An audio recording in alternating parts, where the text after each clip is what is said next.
"You're not cutting it down." Veteran chained himself to the oak tree. The chainsaws went silent. The morning sun cast long shadows across the Morrison property as James Morrison sat on his porch, staring at the 100-year-old oak tree that dominated his front yard. Its massive trunk, thick as a small car, rose majestically toward the sky, branches spreading like protective arms over the house where he'd lived for 50 years. The tree had stood there since 1910, planted by his father when he returned from World War I, a symbol of hope and new beginnings. James's weathered hands trembled slightly as he held the official notice from the city. The words blurred together, but their meaning was crystal clear. Notice of imminent removal. The oak tree located at 847 Maple Drive will be removed on October 5th to facilitate the Riverside Commercial Development Project. This action is necessary for public interest and economic growth. 48 hours, that's all he had left. At 72, James had seen his share of battles. Vietnam had taken his youth, his innocence, and nearly his life. He'd returned home with a Purple Heart, shrapnel scars, and nightmares that still woke him decades later. But he'd also returned with something precious, the knowledge that some things were worth fighting for, even when the odds seemed impossible. This tree was one of those things. His father, William Morrison, had planted it the day after returning from the trenches of France. James could still remember the story, told countless times during his childhood. His father had carried an acorn in his pocket throughout the war, a reminder of home, of life, of something pure in the midst of carnage. When he finally made it back to American soil, he dug a hole in the front yard and planted that acorn with shaking, mud-stained hands. "This tree will outlive us all," his father had said.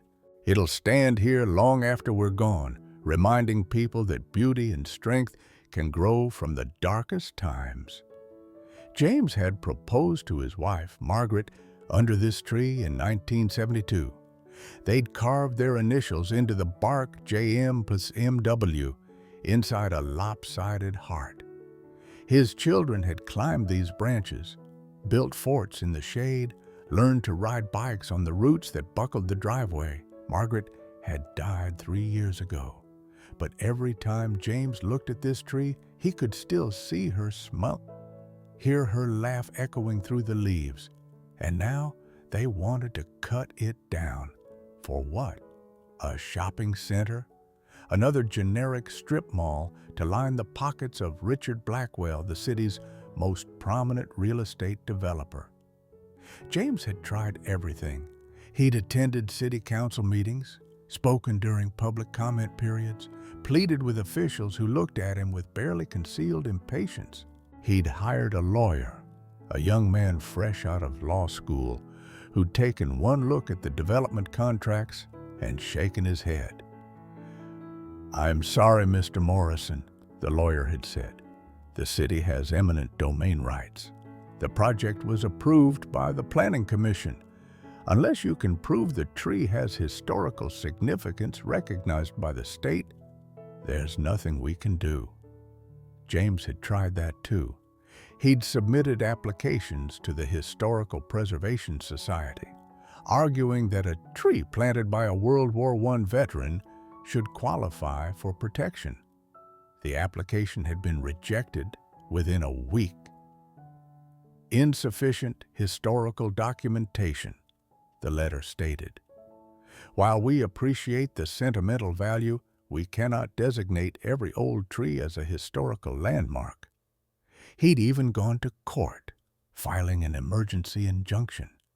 The judge had dismissed his case in 15 minutes, barely looking up from the paperwork.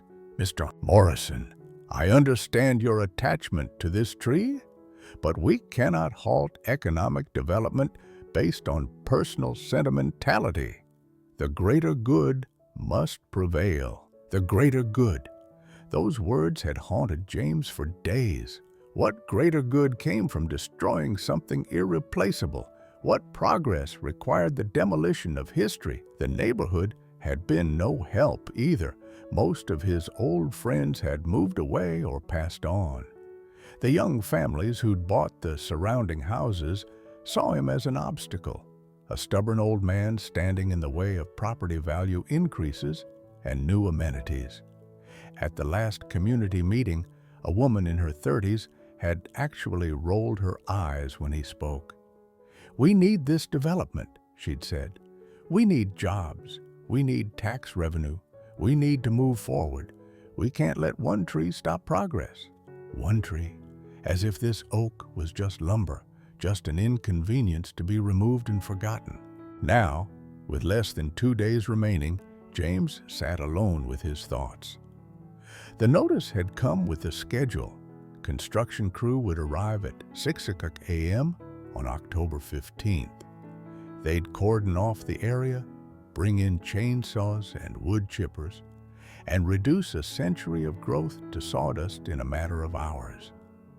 James couldn't let that happen. He wouldn't let that happen. As the sun climbed higher, he walked to his garage and began searching through boxes of old military gear. His hands found what he was looking for, a heavy-duty motorcycle chain and padlock he'd used decades ago to secure his Harley. The chain was thick, meant to withstand bolt cutters. The padlock was solid steel, rusted but still functional. He carried the chain to the tree, running his hands over the rough bark. The carved heart with their initials had grown distorted over the years, stretched by the tree's expansion, but still visible. He pressed his palm against it, feeling the warmth of the afternoon sun radiating from the wood. "I'm sorry, Margaret," he whispered, "but I can't let them take this away from us." That night, James barely slept. He sat in his armchair, watching the tree through the window, illuminated by the streetlight. In his mind, he replayed every memory associated with that oak, every birthday party in its shade, every autumn afternoon raking leaves, every spring morning watching robins build nests in its branches. At 4 a.m. on October 1st, James dressed in his old military jacket, the one with his unit patch and service ribbons still attached. He pinned his medals to his chest: Purple Heart, Bronze Star, Vietnam Service Medal. If they were going to take his tree, they'd have to see exactly who they were fighting against. He grabbed the chain, a thermos of coffee, and a small camping chair. As he walked across the dewy grass toward the oak, the pre-dawn darkness felt heavy with significance. This was his line in the sand. This was where he'd make his stand. James wrapped the chain around his waist and the tree trunk, then secured it with a padlock. The click of the lock closing felt final, irreversible. He sat down in his chair, back against the tree, and waited for sunrise. The construction crew arrived precisely at 6 a.m. James heard them before he saw them: the rumble of diesel engines, the beeping of vehicles backing up, the loud voices of workers starting their day. 3 trucks pulled up to his property, along with a massive wood chipper and a cherry picker crane. The foreman, a thick-necked man named Carl Thompson, climbed out of his truck carrying a clipboard. He stopped short when he saw James chained to the tree. "What the hell?" Carl muttered, walking closer.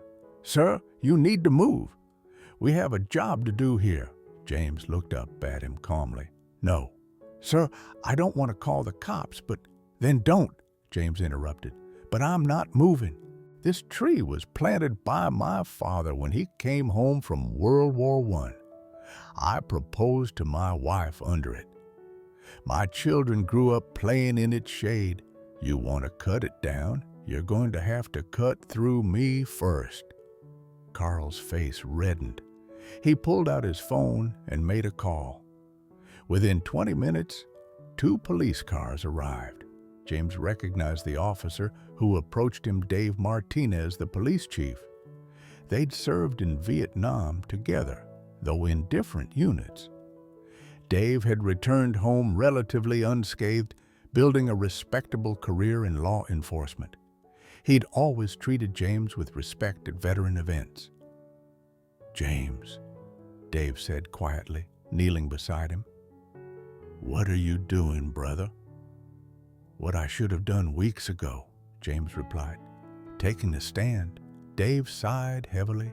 "Man, I understand. I really do. But you're putting me in a bad position here. The city ordered this tree removed. That's the law." "The law isn't always right, Dave. You know that. We both saw it in Nam. Sometimes you have to stand up, even when everyone tells you to fall in line." "James, if you don't unlock that chain, I'll have to arrest you for obstruction." "Then arrest me."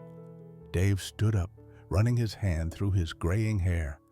He walked back to his patrol car, talking urgently into his radio. James could see more vehicles arriving, city officials, news vans, curious neighbors drawn by the commotion.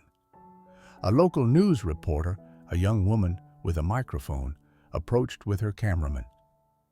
"Sir, can you tell us why you've chained yourself to this tree?" James looked directly into the camera. "My name is James Morrison. I'm a United States Marine Corps veteran. This tree was planted by my father, also a veteran, in 1920. It represents everything we fought for: home, family, history, values. The city wants to destroy it for a shopping center. I'm here to say no. Some things are more important than money." The reporter's eyes widened with excitement. This was real news, human interest gold. Within minutes, she was broadcasting live, and her cameraman was uploading clips to social media. By 8 a.m., a small crowd had gathered. City officials arrived in expensive cars, including Councilman Robert Pierce, who'd voted to approve the development project. Pierce approached James with poorly concealed irritation. "Mr. Morrison, this is ridiculous. You're disrupting a legal project.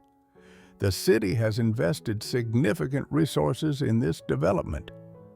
And I've invested 70 years of my life in this tree," James shot back. "How much is that worth to you, Councilman?" Pierce's jaw clenched. "The law is on our side."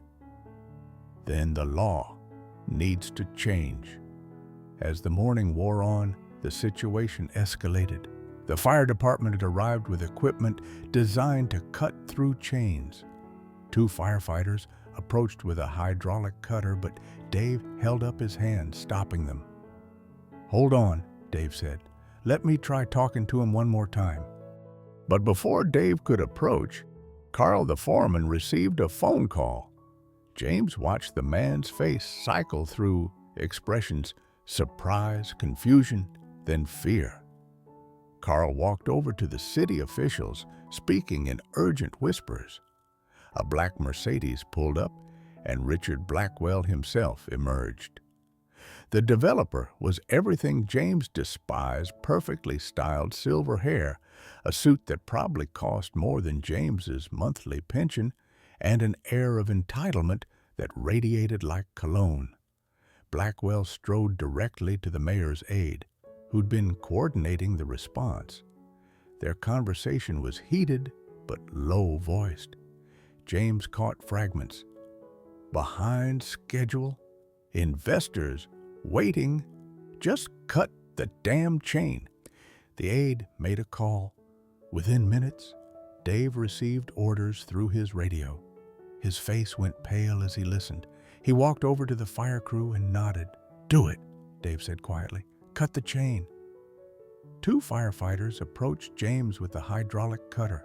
James sat perfectly still, showing no emotion, though his heart hammered in his chest.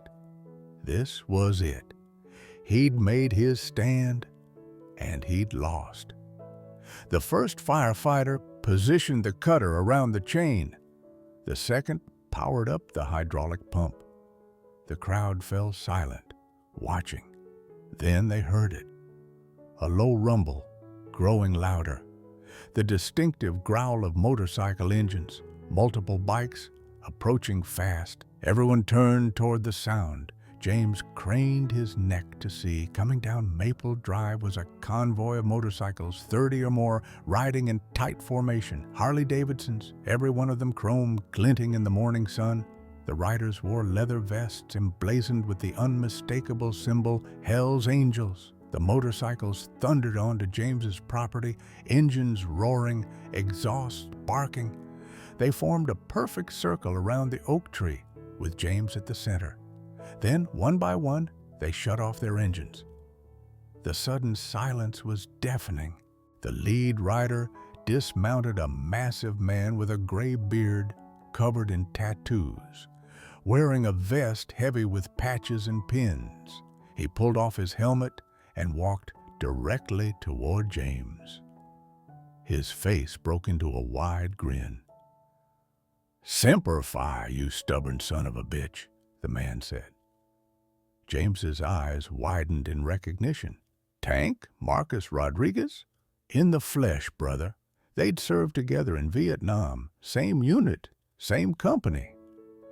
Tank had saved James's life during a firefight near Da Nang, carrying him 2 miles through hostile territory after James caught shrapnel in his leg. They'd lost touch after the war, as soldiers often do, scattered by geography and the struggle to build normal lives. Tank knelt beside James. "Saw the news report about an hour ago. Recognized you immediately as stubborn Marine, chained to a tree, refusing to back down. I called the boys. We rode straight here." "Tank, you didn't have to." "Yes, we did." Tank stood up and turned to face the crowd. His voice boomed across the yard. "This man is my brother. We bled together in Vietnam, fighting for this country. His father planted this tree after bleeding for this country in World War I. And now you people want to cut it down for what? A goddamn shopping center?" Carl, the foreman, stepped forward nervously. "Sir, you need to move your vehicles. This is private property undergoing a legal development process." Tank laughed, a deep, rumbling sound. "Legal? Brother, the only law that matters here is loyalty, brotherhood, honor, things you wouldn't understand." He turned to his fellow bikers. "Brothers, this oak tree is now under the protection of the Hell's Angels. Anyone who wants to touch it goes through us first." 30 large men in leather dismounted their bikes and formed a human wall around the tree. They stood shoulder to shoulder, arms crossed, faces impassive. Some were covered in tattoos, others bore visible scars. Many wore military pins and patches on their vests. Vietnam, Desert Storm, Iraq, Afghanistan. These weren't criminals or troublemakers. These were veterans, warriors, men who'd answered the call when their country needed them. Dave Martinez approached Tank carefully. "Look, I respect what you're trying to do, but you're obstructing legal proceedings. I don't want to have to arrest 30 people." Tank met Dave's gaze evenly. "Then don't. We're not breaking any laws, Chief. We're just standing here. Public demonstration, protected by the First Amendment. You want to arrest us for standing?" Dave had no answer. Technically, Tank was right. The bikers weren't threatening anyone, weren't destroying property, weren't even blocking the road. They were simply standing in a circle around a tree. Blackwell pushed through the crowd, his face purple with rage. "This is absurd. I have deadlines, investors, contracts. Chief Martinez, I'm calling the mayor right now. I want these hooligans arrested immediately." "Hooligans?" Tank turned slowly to face Blackwell. "I did 2 tours in Vietnam, lost 3 fingers to a mortar shell." He held up his left hand, showing the stumps. "Earned a Silver Star pulling wounded men out of a burning hippie. What exactly did you do for this country, Mr. Blackwell, besides count your money?" The crowd murmured. Several people pulled out phones, recording everything. The news crew zoomed in, capturing every moment. This wasn't just local news anymore, this was going viral. Blackwell's face twisted with contempt. "I employ them thousands of people. I generate tax revenue. I contribute more to this country's economy than..." "Than what?" Tank interrupted. "Than men who gave their blood, their limbs, their minds?" He gestured to his fellow bikers. "Every single one of these men served, every single one sacrificed, and you're going to lecture us about contribution?" The standoff continued for hours. City officials made phone calls. More police arrived. The crowd swelled to over 100 people, some supporting James, others curious, a few angry at the disruption. Food trucks appeared, sensing business opportunity. Someone set up a portable speaker and started playing classic rock. It was turning into a carnival, and nobody knew how to end it. At 2:00 p.m., a young woman in a business suit pushed through the crowd. She carried a briefcase and looked determined. She approached Dave Martinez, showing him her bar association card. "Chief Martinez, my name is Emily Patterson. I'm an attorney. I need to speak to Mr. Morrison." Dave escorted her through the line of bikers. Emily knelt beside James, opening her briefcase on the grass. "Mr. Morrison, I've been researching your case all morning. I think I found something." James looked at her with alert eyes. "What could you possibly find that my lawyer missed?" "Your lawyer wasn't looking in the right place." Emily pulled out a thick folder of documents. "I started digging through city records, specifically old historical preservation files. In 1985, your tree was actually designated as a local historical landmark." James sat up straighter. "What? That's impossible. I applied for landmark status 3 months ago and was rejected." "You were rejected because someone buried the original designation." Emily spread documents across the ground. "Look, here's the original application, filed by the Riverside Historical Society in 1985. They documented several historically significant trees in the area, including yours. It was approved by the city council and entered into the public record." "Then why didn't it come up when I applied?" "Because someone removed it from the active database." Emily pointed to another document. "See this? It's a digital archives maintenance log from 24. Someone with administrative access deleted the landmark designation from the city's online historical registry." Tank leaned over to look. Who had that kind of access? Emily pulled out another piece of paper, a time-stamped server log. The deletion was made from a City Hall computer. The login credentials belong to, she paused dramatically, Martin Hendricks, the mayor's chief of staff. The crowd pressed closer, trying to hear. Emily raised her voice. "But there's more. I pulled the financial records for this development project. Blackwell's company needed city approval to purchase this land through eminent domain. The council voted 5-2 in favor, but here's the interesting part. 3 of those 5 council members received significant campaign contributions from shell companies owned by Blackwell immediately before the vote." Blackwell exploded. "That's slander. I'll sue you for what? Telling the truth?" Emily stood up, facing him. "I have the bank records right here. Lakeview Holdings LLC, registered in Delaware, owned by Richard Blackwell, donated $25,000 to Councilman Pierce's re-election campaign.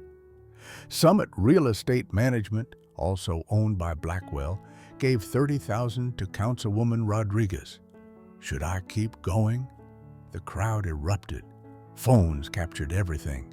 The news reporter was practically vibrating with excitement, speaking rapidly into her microphone about breaking developments.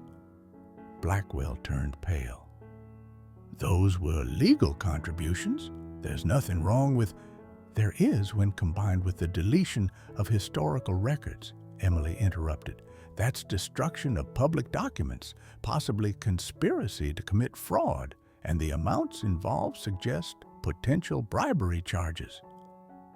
Dave Martinez was already on his radio, calling for backup and speaking with the district attorney's office. 2 detectives arrived within 20 minutes, approaching Blackwell with grim expressions. "Mr. Blackwell, we need you to come with us for questioning," one detective said. "This is harassment. I'm calling my lawyer." "You're welcome to do that, sir, but you're coming downtown either way." As detectives escorted a protesting Blackwell to their unmarked car, Emily turned to the mayor's aide. "I'd recommend you contact the FBI. Financial crimes involving public officials and possible federal corruption charges are out of local jurisdiction." The aide had gone white as paper. He fumbled with his phone, making calls. Tank walked over to the firefighters, still holding the hydraulic cutter. "Looks like you boys won't be needing that today." The standoff was over, but the story wasn't done. Within hours, FBI agents arrived, securing City Hall computers as evidence. The local news went national. CNN, MSNBC, Fox News all picked up the story. "Veteran chains himself to tree, exposes city corruption," became the headline. The images were powerful. A 72-year-old Marine in his military jacket, medals glinting in the sun, chained to a century-old tree, 30 Hells Angels standing guard like modern-day knights. A young attorney holding up damning documents. Richard Blackwell being led away by detectives. Social media exploded. Save it. The oak tree trended nationally. Veterans organizations issued statements supporting James. Environmental groups praised his stand. Even celebrities chimed in, sharing the story with millions of followers. By evening, the acting mayor, the deputy mayor who'd opposed the development from the start, issued an official statement. After careful review of newly discovered historical documentation, the city recognizes the oak tree at 847 Maple Drive as a designated historical landmark. All plans to remove said tree are permanently canceled. The Riverside Commercial Development Project will be redesigned to route around this property. A tank personally cut the chain holding James to the tree. James stood slowly, his legs stiff from sitting all day, his back aching. Tank caught him as he stumbled. "Easy, brother, you did it." James looked up at the oak tree, its branches swaying gently in the evening breeze. Tears streamed down his weathered face. "We did it. All of us." The Hells Angels stayed until nightfall, making sure the construction equipment left and the property was secured. Local residents who'd initially opposed James came by to apologize, to shake his hand, to admit they'd been wrong. The young woman who'd rolled her eyes at the community meeting showed up with homemade cookies and a tearful apology. Emily Patterson refused any payment for her work. "I'm just glad I could help," she said. Sometimes justice isn't about fancy legal maneuvering. It's about finding the truth and exposing it. The following month brought a cascade of consequences. The FBI investigation revealed widespread corruption in the city government. Mayor Hendricks's chief of staff had indeed deleted the historical landmark designation at Blackwell's request. Blackwell had funneled over $200,000 in illegal contributions to various officials. The mayor himself hadn't been directly involved, but he resigned in disgrace for failing to prevent corruption under his watch. Blackwell faced federal charges: conspiracy, bribery, destruction of public records, and violation of campaign finance laws. His carefully constructed empire began crumbling as other questionable deals came to light. 3 city council members resigned or chose not to seek re-election. The Riverside Commercial Development Project was completely redesigned, moving the road 90 feet to the north, avoiding James's property entirely. The new design actually improved traffic flow and added green space. Ironically, it was a better plan. It had simply been more expensive, which is why Blackwell had bribed officials to approve the cheaper, destructive version. On a crisp Saturday morning in November, the city held an official ceremony at James's property. The oak tree was formally rededicated as a historical landmark, with a bronze plaque installed at its base. The Morrison oak, planted 1920 by William Morrison, World War I veteran. Defended 2012 by James Morrison, Vietnam veteran, with brotherhood from the Hells Angels Motorcycle Club.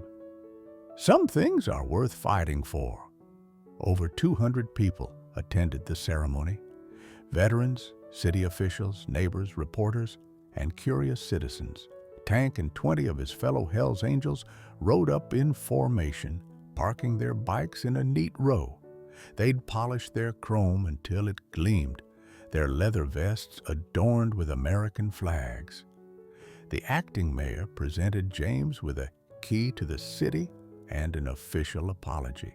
Dave Martinez gave a speech about courage and standing for what's right, even when the odds seem impossible. Emily Patterson, who'd become something of a local hero, received a Citizen Service Award. But the moment that brought tears to every eye came when Tank stepped to the microphone. "I'm not much for speeches," he began, his gravel voice carrying across the yard. "I fix bikes, all right. I drink beer with my brothers, but I want to say something about James Morrison." He turned to look at James, who stood beside the tree. "In Vietnam, we learned something important. When your brother needs you, you show up. Doesn't matter if it's convenient, doesn't matter if it's dangerous, doesn't matter what anyone else thinks, you show up." Tank's voice grew stronger. "James showed up for this country when we needed him. He showed up for his family every day of his life. He showed up for this tree, for history, for what's right. When I saw him chained to this oak, refusing to back down against an entire city, I knew we had to show up for him." He swept his arm toward his fellow bikers. "Every single one of these men would die for a brother in need. That's not just some motorcycle club code. That's what we learned in uniform. That's what makes us who we are." Tank walked over and embraced James. 2 old soldiers, gray-haired and scarred, holding each other up. The ceremony concluded with a bugler playing taps, honoring all veterans who'd stood their ground throughout history. As the last note faded, James placed his hand on the carved heart in the oak's bark, JM plus M2, and whispered, "We did it, Margaret. We saved our tree." In the weeks that followed, James's story continued to resonate. The lawsuit against the city for their corruption resulted in a $100,000 settlement, which James donated to establish the Morrison Oak Foundation, a nonprofit dedicated to preserving historically significant trees and landmarks throughout the state. Emily Patterson became the foundation's legal counsel, working pro bono. Tank and his Hells Angels chapter were honored by the local VFW post. The ceremony was awkward. At first, grizzled bikers in leather standing alongside clean-cut veterans in pressed khakis. But brotherhood transcends appearances. By evening's end, they were all swapping war stories and laughing together. The oak tree itself became something of a pilgrimage site. Veteran groups visited to pay respects. Families came to take photos. Tree preservation organizations used it as an example in their campaigns. Someone started a tradition of leaving small American flags at its base, which James carefully collected and displayed.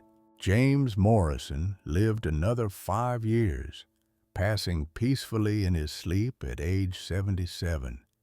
His obituary made national news. Vietnam veteran who defended historic oak tree dies. He was buried in the city cemetery next to his wife Margaret and his father William. At his funeral, the Hells Angels formed an honor guard, and hundreds of people attended, many who'd never met him but felt inspired by his stand. The oak tree still stands today, over 100 years old and protected forever by law. It serves as a living monument to courage, to brotherhood, and to the idea that sometimes one person really can make a difference. Local elementary school classes take field trips to see it.